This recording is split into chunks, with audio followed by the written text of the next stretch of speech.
25 രാവിലെ ഇവിടെ നമ്മുടെ ഈ നഗറിൽ കോടിയേരി ബാലകൃഷ്ണൻ്റെ പേരിലുള്ള നഗറാണ്. ഈ നഗറിലാണ് നമ്മുടെ പ്രതിനിധി സമ്മേളനം ചേർന്നത്.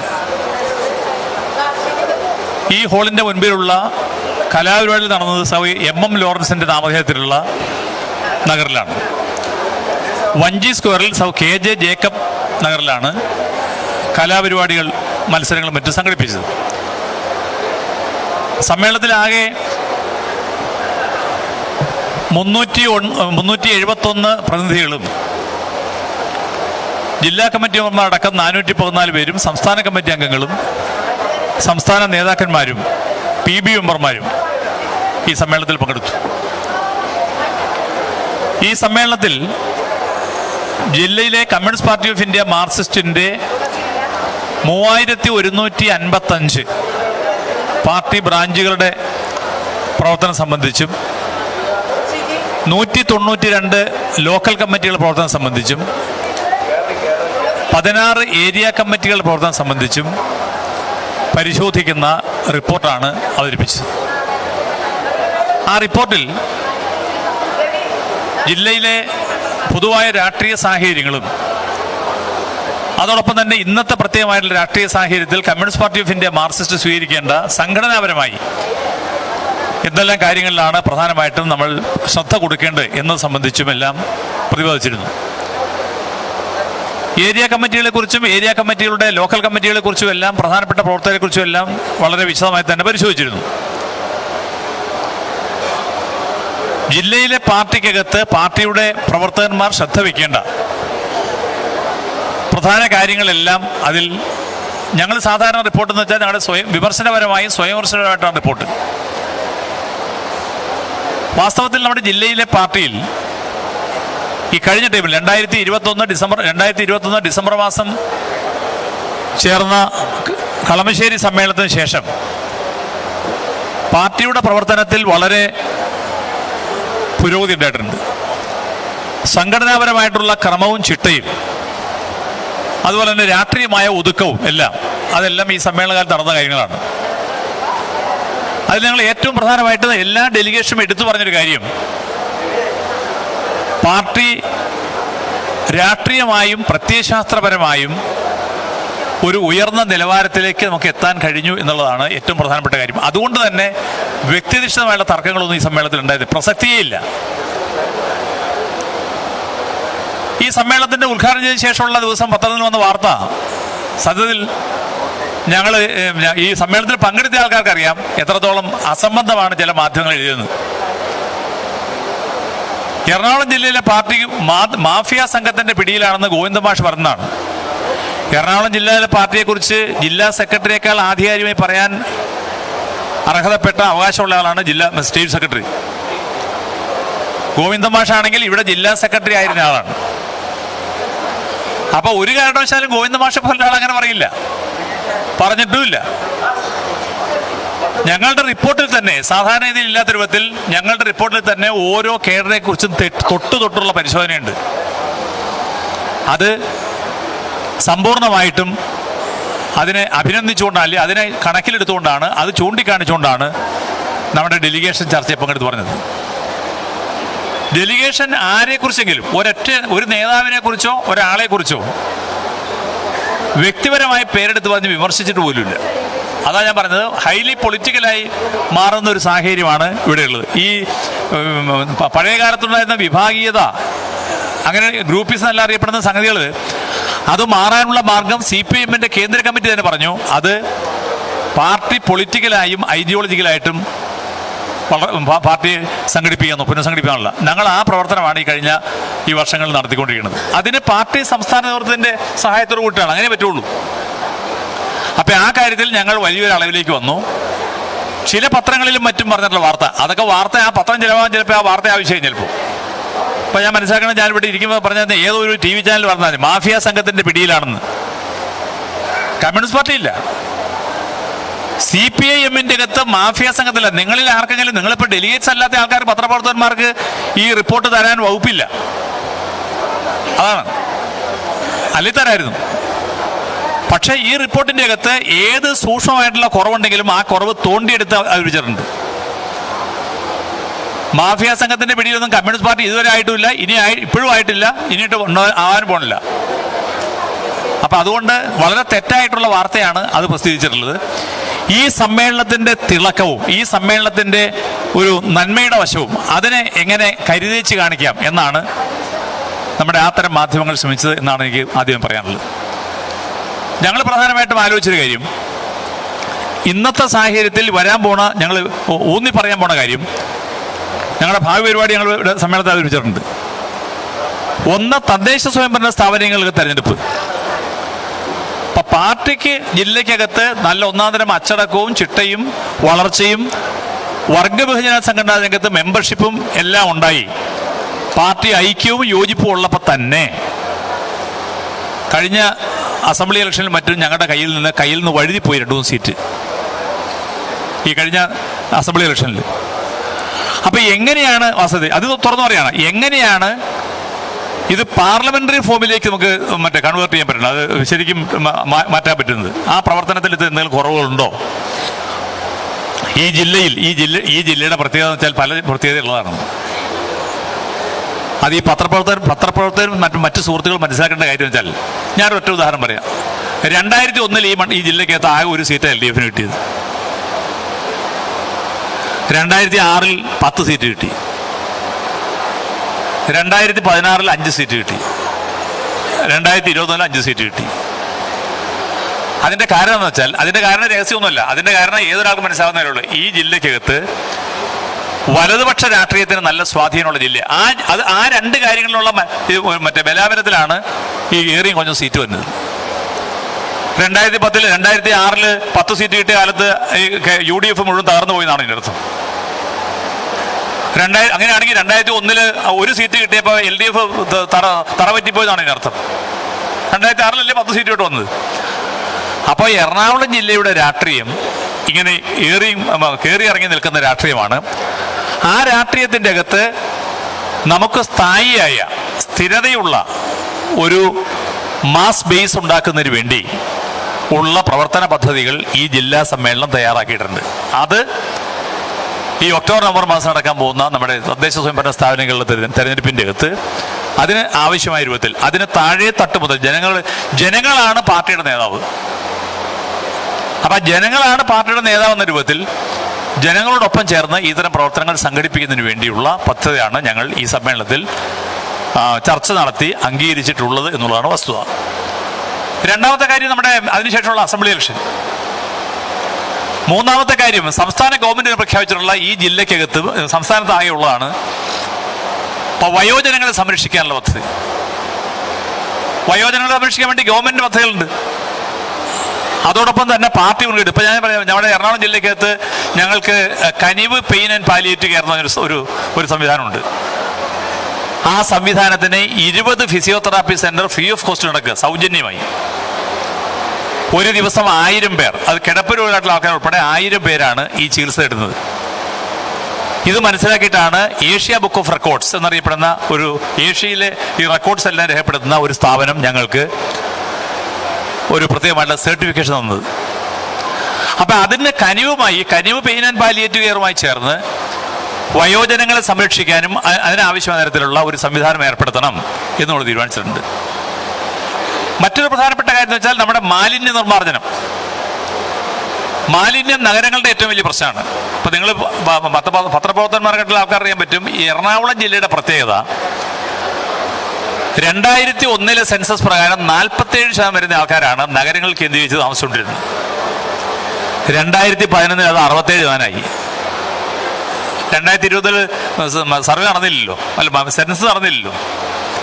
സ്റ്റാറ്റിസ്റ്റിക്കൽ സർവേ പ്രകാരം ജനസംഖ്യ ഉള്ളതിൻ്റെ അടിസ്ഥാനത്തിൽ ഇപ്പോൾ എറണാകുളം ജില്ലയ്ക്കകത്ത് ഏകദേശം ഒരു 75% ആൾക്കാർ താമസിക്കുന്നത് നഗരപ്രദേശങ്ങളിലാണ്. കടായി തന്ന കണക്കിൽ പറഞ്ഞേക്കുന്നത് 1 ലക്ഷത്തോളം ഫ്ലാറ്റുകൾ, ഈ നമ്മുടെ അപ്പാർട്ട്മെന്റ് യൂണിറ്റുകളുണ്ട്. 1 ലക്ഷത്തോളം. ഞങ്ങളുടെ കണക്കല്ല, കടായി തന്ന കണക്കാണ്. അപ്പൊ ഇങ്ങനെ താമസിക്കുന്ന ആൾക്കാർ, ഇതിന്റെ മറുപറം ഉണ്ടെന്ന് അറിയാം. ആ മറുപറം ഇപ്പൊ കോന്തുരുത്തി പുഴയുടെ തീരത്തുള്ള ആൾക്കാർ, പേരണ്ടൂർ കനാലിന്റെ തീരത്തുള്ള ആൾക്കാർ, എടപ്പള്ളിത്തോടിന്റെ തീരത്തുള്ള ആൾക്കാർ, അവിടെ താമസിക്കുന്ന ആൾക്കാർ മനുഷ്യർ തന്നെയാണ്. ഇങ്ങനെയുള്ള മനുഷ്യരായിട്ടുള്ള ആൾക്കാർ 10,000 കണക്കിന് ആൾക്കാർ നമ്മുടെ നഗരപ്രദേശങ്ങളിലുണ്ട്. അവരുടെ പട്ടയത്തിൻ്റെയും വീടിൻ്റെയും കട്ടപ്പാടിൻ്റെയും പ്രശ്നമുണ്ട്. നമ്മൾ പലയിടത്തും പോകുമ്പോഴത്തേക്കും കാണുന്ന കാര്യം വെച്ചാൽ ഇപ്പോൾ ഈ സ്ഫോടനം ഉണ്ടാകുമ്പോഴത്തേക്കാണ് വലിയ വലിയ ശബ്ദം ഉണ്ടാവുന്നത്. നിങ്ങൾ ആ പേരൻറുക്കലിൽ താമസിക്കുന്ന ആൾക്കാരടുത്ത് രാത്രി പോയി കിടന്നാൽ അറിയാൻ പറ്റും, ഭയങ്കരമായിട്ടുള്ള ഇങ്ങനെ പൊട്ടിക്കൊണ്ടിരിക്കുക. എന്താ കാര്യം, ഗ്യാസ് ഈ ഇത് നിറഞ്ഞതിന് ശേഷമുള്ള മാലിന്യം നിറഞ്ഞിട്ട് പൊട്ടിക്കൊണ്ടിരിക്കുക. അതിൻ്റെ ഓരത്താണ് ഈ കൊച്ചു കുട്ടികളാണ് വേണ്ടി ആളുകൾ താമസിക്കുന്നത്. ഇത് ഒരു യാഥാർത്ഥ്യമാണ്, ആരും കാണാറുണ്ടാവുന്നില്ല. ഈ നഗരത്തിൻ്റെ അകത്ത് മാലിന്യം കെട്ടിക്കിടന്ന സ്ഥലങ്ങൾ എവിടെയെല്ലാം കൊച്ചിൻ കോർപ്പറേഷൻ്റെ നേതൃത്വത്തിൽ ബ്രഹ്മപുരത്ത് ഇപ്പോൾ തയ്യാറാക്കുന്ന മാലിന്യ പ്ലാന്റ് എന്ന് പറഞ്ഞാൽ വേൾഡ് ക്ലാസ് മാലിന്യ പ്ലാന്റാണ്. അവിടെ കെട്ടിക്കിടന്നിരുന്ന ലക്ഷക്കണക്കിന് 5.5 ലക്ഷം ടൺ മാലിന്യമാണ് കെട്ടിക്കിടന്നത്. ആ മാലിന്യത്തിൽ കാര്യമായിട്ട് ബാലൻസ് ഇല്ല, അതെല്ലാം അവിടെ ശരിയായി കഴിഞ്ഞു. അപ്പം ആ പ്ലാന്റ് വലിയ മാതൃ പ്ലാന്റ്. ഇതോടുകൂടി ആ പ്ലാന്റ് കമ്മീഷനോട് കൂടി നമ്മുടെ നാട്ടിൽ ഇത് കൂടാതെ നമ്മുടെ ഓരോ വീടുകളിലും ഓരോ വാർഡ് ഡിവിഷനുകളിലും ഓരോ പ്രദേശങ്ങളിലും പഞ്ചായത്തുകളിലും മുനിസിപ്പാലിറ്റികളിലും എല്ലാം മാലിന്യ നിർമ്മാർജ്ജനത്തിന് ഞങ്ങളുടെ പാർട്ടിയും മറ്റ് കേഡർമാരും ബഹുജന സംഘടനാ പ്രവർത്തകരും അവരെല്ലാം രംഗത്ത് വരികയും ആ പ്രവർത്തനത്തിന് പങ്കാളിയാവുകയും ചെയ്യണം. ഞങ്ങൾ 2023 ഇവിടെ ഒരു മെയ് മാസത്തിൽ വർക്ക് നടത്തി എറണാകുളം നഗരത്തിൽ. ഉദാഹരണം പറഞ്ഞാൽ CITUവിൻ്റെ ഒരു കമ്മിറ്റി, ആ കമ്മിറ്റി കലൂർ ജംഗ്ഷൻ്റെ അകത്തുള്ള മാലിന്യങ്ങൾ സ്ഥിരമായി നീക്കണം, അവിടെ സസ്യങ്ങൾ ചെടികൾ വെച്ച് പിടിപ്പിക്കണം എന്ന് തീരുമാനിച്ചു. ഞങ്ങൾ ചെയ്തതാണ്. ഇപ്പോൾ പനമ്പള്ളിയാറാണ് നമ്മുടെ ഏറ്റവും പ്രധാനപ്പെട്ട പോഷ് ഏരിയപ്പെട്ട സ്ഥലം. ആ പനമ്പള്ളിയാറിലെ മാലിന്യം ഞങ്ങൾ നീക്കിയതാണ്. ഇത് CPIMൻ്റെ ഒരു ചാക്രികമായിട്ടുള്ള ഒരു മാറി വരുന്ന ഒരു സമയത്ത് ഒരു 3 മാസം എത്തിയോ അല്ലെങ്കിൽ അങ്ങനെയുള്ള സമയത്ത് ആ പ്രവർത്തനം സംഘടിപ്പിക്കണം എന്നുള്ളത് തീരുമാനിച്ചു. അപ്പോൾ മാലിന്യ നിർമ്മാർജ്ജനം പാർട്ടിയുടെ ഒരു അജണ്ടയാണ്. ഞാൻ ആദ്യം പറഞ്ഞു, വയോജനങ്ങളുടെ കാര്യം ഞാൻ പറഞ്ഞു. പിന്നെ കമ്മ്യൂണിസ്റ്റ് പാർട്ടിയുടെ തന്നെയുള്ള കേഡർമാരെ എങ്ങനെയാണ് നമുക്ക് പൊളിറ്റിസൈസ് ചെയ്യാൻ പറ്റുന്നത്, അവരെങ്ങനെ പ്രവർത്തനങ്ങൾ കൊണ്ടുവരാൻ പറ്റും എന്ന് സംബന്ധിച്ചുള്ള കാര്യങ്ങളെക്കുറിച്ചെല്ലാം നമ്മൾ തീരുമാനിച്ചു. ഫലത്തിൽ നമ്മുടെ ജില്ലയ്ക്കകത്തുള്ള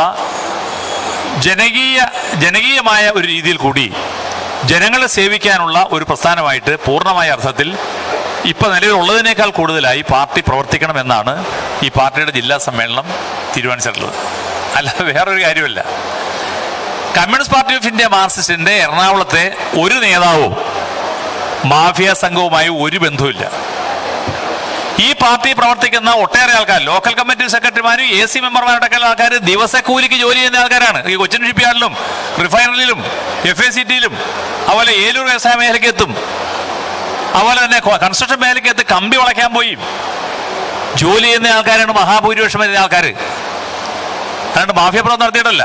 ആ മഹാഭൂരിപക്ഷം വരുന്ന ആൾക്കാർ അവർ വർക്ക് ചെയ്യുന്നത് രാവിലെ 5 മണിക്ക് പോയതിനു ശേഷം ജോലിക്ക് പോയിട്ട് 6 മണി മുതൽ 8 മണി വരെയോ അല്ലെങ്കിൽ 9 മണി വരെയോ കമ്പി വളയ്ക്കുന്ന ഒരു ജോലിയുണ്ട്. ആ ജോലി ചെയ്തിട്ടാണ് പല പാർട്ടി നേതാക്കന്മാരും AC നേതാക്കന്മാരും ഈ പ്രവർത്തനത്തിൽ വരുന്നത്. അവർ കുപ്പായിട്ട് ഇറങ്ങുന്ന മാഫിയ സംഘം പ്രവർത്തനം നടന്നിട്ടല്ല. അപ്പം ആ തരത്തിൽ ഈ ജില്ലയിലെ പാർട്ടി എന്ന് പറഞ്ഞാൽ അതിൽ നന്നായിട്ട് അധ്വാനിച്ച് നടക്കുന്ന സാധാരണക്കാരായ ഇടത്തരക്കാരായിട്ടുള്ള ആൾക്കാർ റെപ്രസെൻ്റ് ചെയ്യുന്ന ആണ് നമ്മുടെ ഈ ജില്ലയിലെ പാർട്ടി. ആ ജില്ലയിലെ പാർട്ടിയെ സംബന്ധിച്ച് വേറെ ഒരു ആക്ഷേപത്തിന് വകുപ്പില്ല. അതിൽ ഏതെങ്കിലും കൊച്ചു ചെറിയ പ്രശ്നങ്ങൾ ഉണ്ടായാൽ ഞങ്ങൾ അതിനെ കർക്കശമായി നേരിടും. ഞാൻ നിങ്ങളുടെ ഉദാഹരണം പറയാം. ഇപ്പോൾ സഹകരണ സംഘങ്ങളെക്കുറിച്ച് എറണാകുളം ജില്ലയിൽ CPIM ഭരിക്കുന്നു അല്ലെങ്കിൽ ഇടതുപക്ഷം ഭരിക്കുന്ന സഹകരണ സംഘത്തെക്കുറിച്ച് വലിയ ആക്ഷേപമൊന്നും വന്നിട്ടില്ല. അതൊരു നേട്ടമായി തന്നെ ഞങ്ങൾ കാണുവാണ്. അതിന് കാരണം അറിയോ? സഹകരണ സംഘം പ്രസിഡന്റുമാരുടെ യോഗം ജില്ലാ കമ്മിറ്റി നേരിട്ട് വിളിച്ചേർത്ത് പറഞ്ഞിട്ടുണ്ട്, ഒരു പാർട്ടി നേതാവായിക്കോട്ടെ ആവശ്യമായ ഈടില്ലാതെ ആവശ്യമായിട്ടുള്ള ഗ്യാരണ്ടി ഇല്ലാതെ 1 രൂപ ലോൺ കൊടുത്തു പോരുത്. ഞങ്ങൾ തീരുമാനിച്ചിട്ടുള്ളത്. അതുകൊണ്ട് ഈ ജില്ലയ്ക്കകത്ത് സഹകരണ സംഘം പല പ്രശ്നങ്ങളുണ്ടായല്ലോ. ഇടതുപക്ഷം ഭരിക്കുന്ന സഹകരണ സംഘത്തിന് കാര്യമായ കേടൊന്നും പറ്റിയിട്ടില്ല. കരുവന്നൂർ ബാങ്കിന്റെ പ്രശ്നം വെച്ചതിന് ശേഷം ഇവിടെ ചില ആളുകൾ എല്ലാ സഹകരണ സംഘത്തിൽ പണം പിൻവലിക്കാൻ വേണ്ടി ശ്രമിച്ചു. എന്നിട്ടും ഒന്നും സംഭവിച്ചില്ല. പണം പിൻവലിക്കാൻ നോക്കി, ഓരോരുത്തർ സ്വാധീനം വെച്ചിട്ട്. അപ്പൊ സഹകരണ മേഖലയ്ക്കകത്ത് തെറ്റായ ഒരു കാര്യവും നടക്കാൻ പാടില്ല. മാത്രമല്ല, സമ്മേളനങ്ങളിൽ ഇങ്ങനെ ആളുടെ പേര് പറഞ്ഞിട്ടുണ്ട്. സഹകരണ മേഖലയ്ക്കകത്ത് തട്ടിപ്പണത്തിന് ആൾക്കാർ അല്ലെങ്കിൽ കടം മേടിച്ചിട്ട് തിരിച്ചടയ്ക്കാൻ പറ്റാത്ത ആൾക്കാരോട് ഞങ്ങൾ പറഞ്ഞു, ഒരു കാര്യം ചെയ്യും, നിങ്ങൾ ഇനി പോയി ആ കടം തീർക്കാൻ പറ്റുന്ന രൂപത്തിലുള്ള ജോലിയൊക്കെ ചെയ്ത് തീർത്തതിന് ശേഷം പിന്നെ ഹോൾ ടൈമർ ആയാൽ മതി എന്ന് പറഞ്ഞിട്ടുണ്ട്. അങ്ങനെ പല ആൾക്കാരെ AC ഒഴിവാക്കിയിട്ടുണ്ട്. അത്രയും കർക്കശമായും അത്രയും കാര്യമാത്ര നമ്മുടെ സഹകരണ മേഖല സംരക്ഷിക്കാൻ ആവശ്യമായിട്ടുള്ള നിലപാടിലാണ് ഈ ജില്ലയിലെ പാർട്ടി. ആ ജില്ലയിലെ പാർട്ടിയെക്കുറിച്ചാണ് മാഫിയ സംഘം എന്ന് പറഞ്ഞുകൊണ്ടിരിക്കുന്നത്. നിങ്ങൾക്ക് ആർക്കും വേണ്ടി ഒരൊറ്റ ഇൻസിഡന്റ് ചൂണ്ടിക്കാണിയാൻ പറ്റും? ഒരു ഇൻസിഡന്റ്? അതാണ് ഞാൻ പറയണത്. ഇതിൽ വന്ന ആൾക്കാർ വിദ്യാർത്ഥികളായിരുന്ന ആൾക്കാർ, മറ്റേ യുവജന പ്രസ്ഥാനത്തിൽ കൂടി വന്ന ആൾക്കാർ, കൃഷിക്കാരായിരുന്ന ആൾക്കാർ, കർഷക തൊഴിലാളികളായിരുന്ന ആൾക്കാർ, അങ്ങനെയുള്ള ആൾക്കാരാണ് പാർട്ടിക്കകത്തുള്ളത്. അതിലെന്ത് മാഫിയ? സെറ്റിൽമെന്റ് ഞങ്ങളുടെ പാർട്ടിക്കകത്തില്ല. സെറ്റിൽമെന്റ് നടത്തുന്ന ആൾക്കാർ ഈ നഗരത്തില്ല. ഞാൻ വേണ്ടി ചൂണ്ടിക്കാണിച്ചു തരാം. CPM അത്. അപ്പം അതുകൊണ്ട് ഈ വരുന്ന നാളുകളിൽ നമ്മുടെ ജില്ലയിലെ പാർട്ടിക്കകത്ത് ഒരു പൂർണ്ണമായും ജനസേവനത്തെ ലക്ഷ്യം വെച്ചുകൊണ്ടുള്ള ഒരു സംവിധാനമായി പാർട്ടിയെ മാറ്റിയെടുക്കുന്നതിന് വേണ്ടിയാണ് തീരുമാനിച്ചിട്ടുള്ളത്. നമ്മുടെ ജില്ലാ കമ്മിറ്റി 46 അംഗ ജില്ലാ കമ്മിറ്റിയെ നമ്മൾ നിശ്ചയിച്ചു. അതുപോലെ തന്നെ അതിൻ്റെ കോപ്പി ഉണ്ടാവും.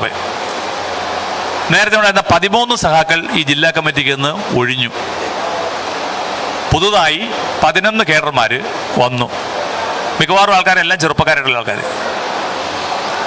അപ്പോൾ ആ പ്രതിനിധികളെല്ലാം വന്നതോടുകൂടി ജില്ലാ സമ്മേളനത്തിൻ്റെ ഇത് പങ്കെടുക്കുന്ന ആൾക്കാരിൽ നിന്ന് നമുക്ക് ഏരിയ കമ്മിറ്റി സെക്രട്ടറിമാർക്കുള്ള ആൾക്കാർ വന്നിട്ടുണ്ട്. മറ്റു വർഗ്ഗ സംഘടനകളിൽ പ്രവർത്തിക്കുന്ന ആൾക്കാരെല്ലാം വന്നിട്ടുണ്ട്. ഇവിടെ നിങ്ങളെല്ലാം പുറത്തു നിൽപ്പുണ്ടായിരിക്കും. ആ തെരഞ്ഞെടുപ്പൊക്കെ ഏകണ്ട ആരും ഗൺ പോയിന്റിലല്ല, കത്തിമനയിലോ അല്ലെങ്കിൽ തോക്കിൻ്റെ നിന്നിട്ടില്ല.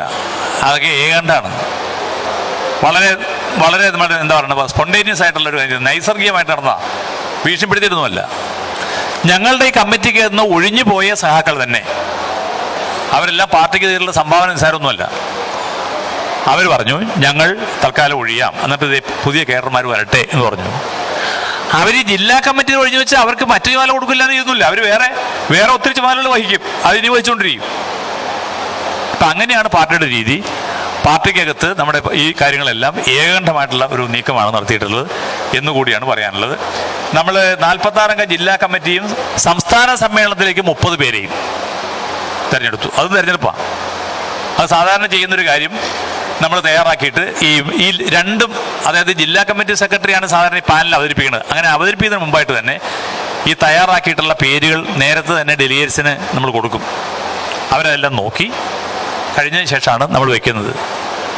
ഇതിൽ ഈ മറ്റേ ആളുകൾ കൈ ഉയർത്തിയിട്ടാണ് നമ്മൾ ഇത് പാസ്സാക്കുന്നത്. നമ്മൾ ഇതിൻ്റെ ഭാഗമായിട്ട് ഈ ജില്ലയെ ബാധിക്കുന്ന ഗവൺമെൻറ് ശ്രദ്ധയെ കൊണ്ട് 27 പ്രമേയങ്ങളെടുത്തു. അതിലൊരു പ്രമേയം ഞാൻ പറയാം. എറണാകുളം ജില്ലയോട് കേരളത്തിലെ ഗവൺമെൻറ് ഇപ്പോൾ കാണിക്കുന്ന വളരെ സഹായകരമായിട്ടുള്ള നിലപാടിനുള്ള അഭിവാദ്യം അർപ്പിച്ചുകൊണ്ടുള്ളതാണ്. അതോടെ പറയാം. ഈ ജില്ലയ്ക്കകത്ത് 2016 തുടങ്ങുന്ന കാലത്ത് ആദ്യത്തെ ഒരു ബജറ്റ് അന്ന് ആ മുഖ്യമന്ത്രി അവതരിപ്പിക്കുമ്പോൾ എന്തായിരുന്നു ഒരു പത്രത്തിൻ്റെ വാർത്ത? ഞാൻ ആ പത്രത്തിൻ്റെ പേര് പറയുന്നില്ല. കൊച്ചിക്ക് വട്ടപൂജ്യം എന്നായിരുന്നു. അത്രയും വലിയ ഫോണ്ട് ഞാൻ കണ്ടില്ല. ഞാൻ കുറേ കാലം പത്രാഫീസിരുന്ന. കൊച്ചിക്ക് വട്ടപൂജ്യം എന്നായിരുന്നു. ഈ കാലത്തിൻ്റെ ഇടയ്ക്ക് കഴിഞ്ഞ വർഷം വരെ 1495 കോടി രൂപയാണ് general hospital, medical college, cancer centre, ഈ 3 സ്ഥാപനത്തിന് മാത്രം കിട്ടിയാണ്. 1495 കോടി. 347 കോടിയാണ് ചെല്ലാനത്ത് ടെട്രാപോഡ് ഇടാൻ വേണ്ടി കൊടുത്തത്. അപ്പോൾ അതിനു വേണ്ടിയിട്ടുള്ള കാശ് ആ ടെട്രാപോഡ് ഇട്ട പുലിമുട്ടാണ് നേരത്തെ ഉണ്ടായിരുന്നത്. അവിടെ വെള്ളം കയറി വീടുകളിലേക്ക് കയറിക്കൊണ്ടിരിക്കും. ഇപ്പോഴും ബാക്കി കുറച്ച് ബാലൻസ് ഉണ്ട്. പക്ഷേ ആ ടെട്രാപോഡിന് വേണ്ടി സർക്കാർ വെച്ച് 347 കോടിയാണ്. നമ്മുടെ ജില്ലയിലെ മൊത്തം മറ്റേ ആരോഗ്യ മേഖല, മൊത്തം സ്കൂളുകൾ, പാലങ്ങൾ, ഇതെല്ലാം എടുത്തു കഴിഞ്ഞാൽ ഇനി ഈ തുക എത്രയോ ഇരട്ടിയായിട്ട് വർദ്ധിക്കുമെന്ന് അറിയുമോ? അപ്പോൾ ഈ തരത്തിൽ ഗവൺമെൻറ് സ്വീകരിച്ചിട്ടുള്ള നടപടിക്ക് അഭിവാദ്യങ്ങൾ അർപ്പിച്ചുകൊണ്ടുള്ള ഒരു പ്രമേയമാണ് ഒന്നാമത്തെ പ്രമേയം. മറ്റ് പ്രമേയങ്ങളെല്ലാം ജില്ലയെ ബാധിക്കുന്ന ഗൗരവപ്പെട്ട കാര്യങ്ങളാണ് എന്നുള്ളതാണ് ഈ പ്രമേയങ്ങളെ ബന്ധപ്പെടുത്തി പറയാനുള്ളത്. 27 പ്രമേയങ്ങൾ അവതരിപ്പിച്ച് പാസ്സാക്കി.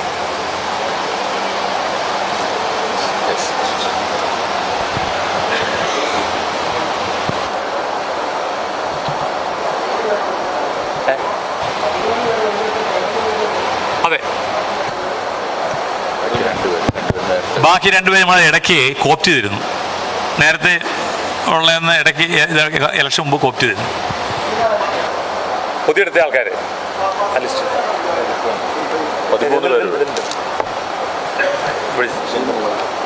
ഞാൻ പറയാം പ്രത്യേകം എഴുതിയിട്ടുണ്ട്. ആ ബുക്കിലുള്ളത് ഞാൻ പറയാം. ആ കടലാസ് അത് പറയാം. ഒന്ന് ഉൾപ്പെടുത്തിയേക്കുന്നത് സി മണി, എറണാകുളത്തെ ഏരിയ സെക്രട്ടറിയും നമ്മുടെ ഈ സ്വാഗത സംഘത്തിൻ്റെ ജനറൽ കൺവീനറുമാണ്. 2 KJ Maxi MLA. 3 CN Sundaran. 4 P Vasudevan. 5 KK Elias. 6 KA Joy. 7 TV Nithin. 8 KV Manoj. 9 Shiji Sivaji. 10 AR Ranjith. 11 Aneesh M Mathew. ഇത്രയും പേരെയാണ്. അതായത് ഡിവൈഎഫ്ഐയുടെ ജില്ലാ സെക്രട്ടറി പ്രസിഡന്റുമാണ്. അനീഷ് മാത്യു ആണെങ്കിൽ ഏരിയ സെക്രട്ടറി കൂടിയാണ് ഇപ്പോൾ.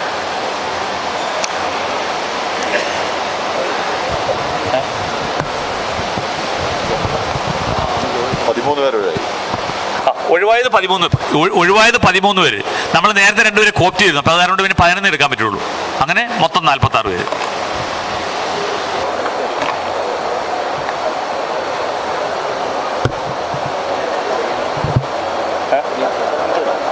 ശരി, ഇപ്പോൾ വേറെ